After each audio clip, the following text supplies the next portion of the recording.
Hey guys, my name is Nur Shahida and my group will be talking about A. Mass media and socializations, and B. Factors of media regulation in morality, diversity and accuracy. So we will be discussing this topic using movies of our own choice as case studies. Before I get into my point, let's talk real quick about what mass media and media regulations actually means. Mass media is basically everything like movies, TV and social media that spreads idea to a huge number of people. It is super powerful because it teaches us what's normal, what's acceptable, and even who we are. That is called socializations. And then there is media regulations. That is when a government or other groups try to control what media can show to make sure that it is fits with their country's moral, politic, or laws. Sometimes it is about protecting people from harmful stuff, but other times it is used to control informations. Alright, now I'm going to talk about the movie Barbie, which came out in 2023. Barbie literally started a worldwide conversations about gender roles and feminism. People were arguing online for weeks about whether the movie was empowering, anti-man, or just a fun take on how women see the world. It changed how so many people think about what it means to be a woman, and it even made guys reflect on their own roles in society. That's how powerful movies can be. They teach us what's normal, what's expected, or what's need to be changed. And Barbie did exactly that by making everyone question the stereotypes we have all grown up with. But here where it gets wild, the movie was not just controversial online, it actually got banned in some countries. Kuwait banned it completely and Lebanon tried to censor it because they said it was promoting homosexuality. Vietnam banned it too, but for different reasons. They were angry about a map shown in the movie that looked like it supported China's claims over the South China Sea. So, governments literally stepped in to stop people from watching it, all because of what the movie was saying or showing. This is what happens when a film crosses into things like politics or social issues. It does not just entertain, it challenges people, and sometimes countries want to control what gets seen to protect their own morals or political interests. So yeah, Barbie is not just a pink movie about dolls, it literally shows how powerful media can be in shaping how we think and how far some will go to regulate what we are allowed to see. So that's all from my point. Thank you for listening.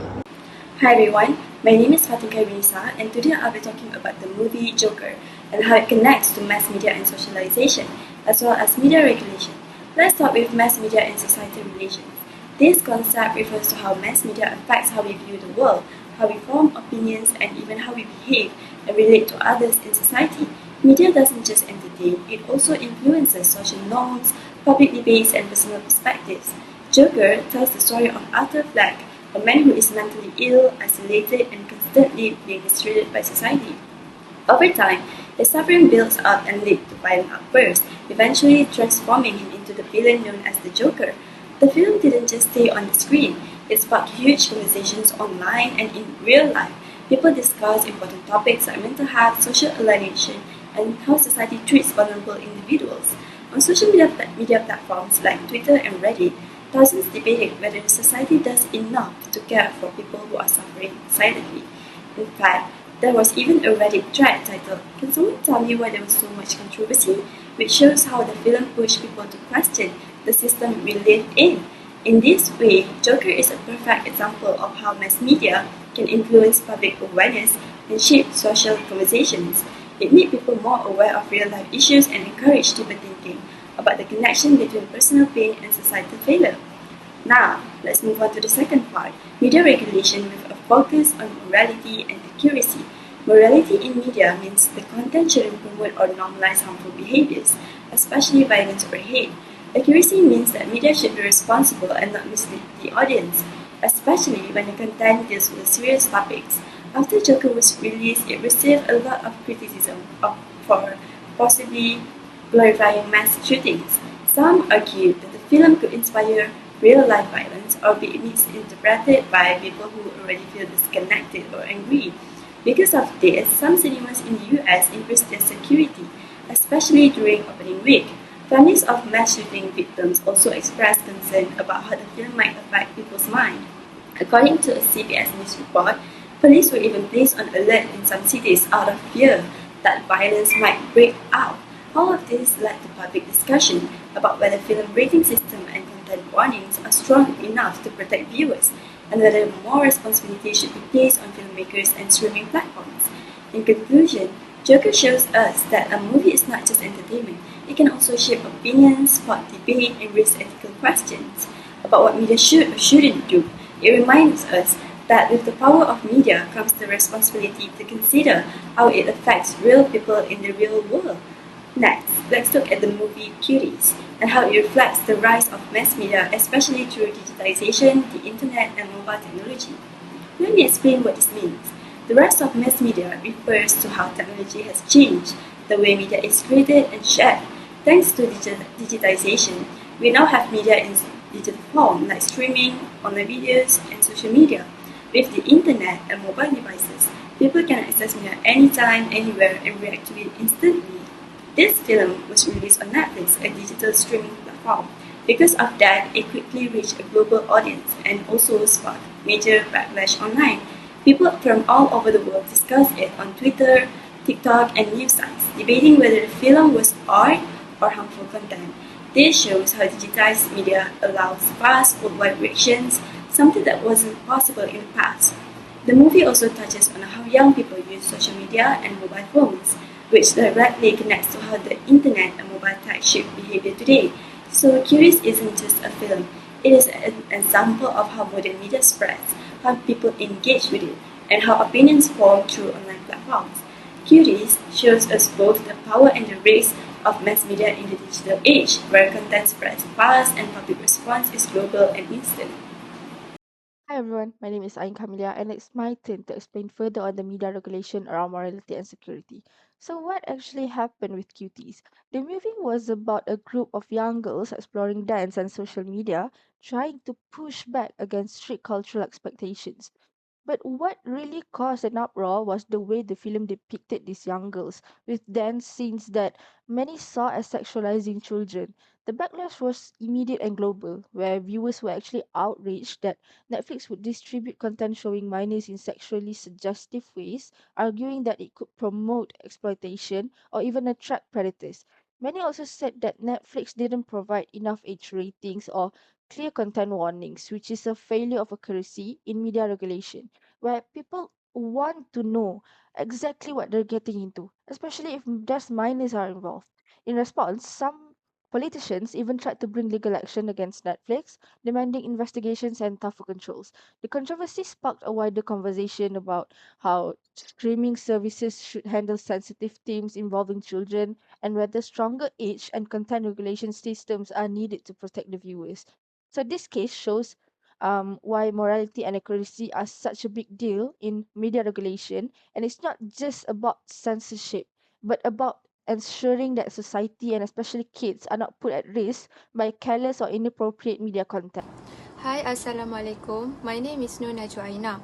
So without any further delay, let's understand what we mean by mass media and socialization. So mass media includes platforms like films, TV shows, newspaper and social media, all of which shape how we see the world. Socialization is the process where we learn values, norms, and belief. So when we put this together, mass media socialization means the media acts as an agent that teach us what's normal, what's acceptable, and who we look up to. Through repeated messages, media can reinforce positive or negative stereotype, and it has the power to influence how groups are treated in real life. Black Panther is a great example for this. Before this movie, many Hollywood blockbusters rarely center black characters, especially as royalty, geniuses, or heroes. When Black Panther came out in 2018, it broke those old mold. It gave audiences as an African kingdom, Wakanda, that's advanced, independent, and powerful, far from the typical negative or pity-based portrayals of Africa. This film allowed black communities, especially young black kids, to see themselves as a superheroes, king, queens, warriors, and scientists. It normalized pride in African heritage and culture in mainstream media. and at the same time, it shows wider audiences that black stories can lead global box office and deserve the same respect as any other blockbuster. So the film played a big role in reshaping cultural norms and boosting positive identity, which is exactly what mass media socialization can do. Next, I will connect Black Panther to another important concept, which is media regulation focusing on morality and diversity. Media regulation means that there are rules or industry standards to make sure content is ethical and responsible. It protects audiences from harmful content and encourages fair and diverse representation. In terms of morality, regulators or production guidelines, they need to make sure content doesn't promote racism, sexism, or offensive stereotypes. For diversity, it's about giving equal opportunity to different racial, cultural, or gender groups, not just being in acting, but in writing, directing, and the behind-scenes roles too. This idea matters because the story we see on screen influence the real social attitudes and treatment of minorities. After Black Panther's massive success, Hollywood faced more pressure to improve diversity standards. It shows that audiences want authentic, respectful stories and reflect real cultural identities.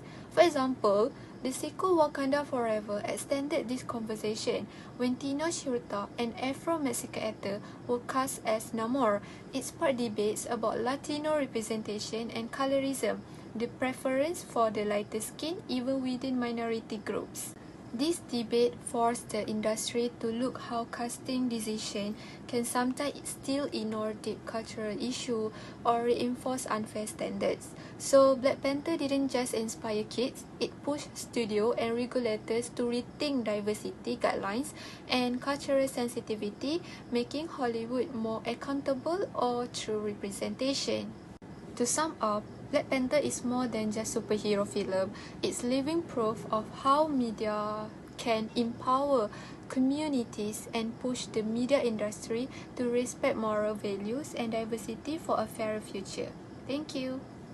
So let's dig a little deeper into the interview, which came out in 2014, focusing on media regulation around morality and security. So this movie was a comedy starring James Franco and Seth Rogen, and the whole plot was about these journalists who get the chance to interview Kim Jong Un, but then get recruited by the CIA to assassinate him. It was meant to be satirical and over the top, but things got very serious very quickly. And North Korea saw it as a direct threat, obviously, and they actually said it was basically an act of war to joke about assassinating their leader, and they were very furious. What makes this so interesting is that they didn't just complain. They actually carried out one of the biggest cyber attacks in history against Sony Pictures. Hackers stole tons of private emails, employee information, and even unreleased movies, and they threatened violence against any cinema that dared to screen the interview. It went so far that Sony decided to cancel the film's big theater release out of fear for public safety and only released it online and in smaller independent cinemas. Even the White House got involved because the threats were so intense that it was considered a national security issue. That's actually a perfect example of how a movie can go way beyond just being entertainment, and it crossed into real world politics and security. Some people thought that Sony was giving in to censorship and that this was a threat to free speech. Others actually felt it was irresponsible to make a comedy about killing a real living world leader because it might encourage violence or provoke dangerous retaliation. And that's why the interview became a huge debate about media regulation. Should Hollywood have the right to make any movie it wants, no matter how sensitive, or should there be limits to protect public safety and avoid political crisis? And this case proves that media doesn't exist in a vacuum. What we see on screen can affect international relationships, security, and even put people's lives in danger. It also shows how governments and companies might have to step in to control or regulate what gets released if the stakes are that high. It's a classic example of how morality and security can clash with freedom of expression. And so yeah, the Interview wasn't just a silly comedy, it became a global event, showing just how powerful and risky media can actually be. So, I guess that's all from my side. Thank you for listening.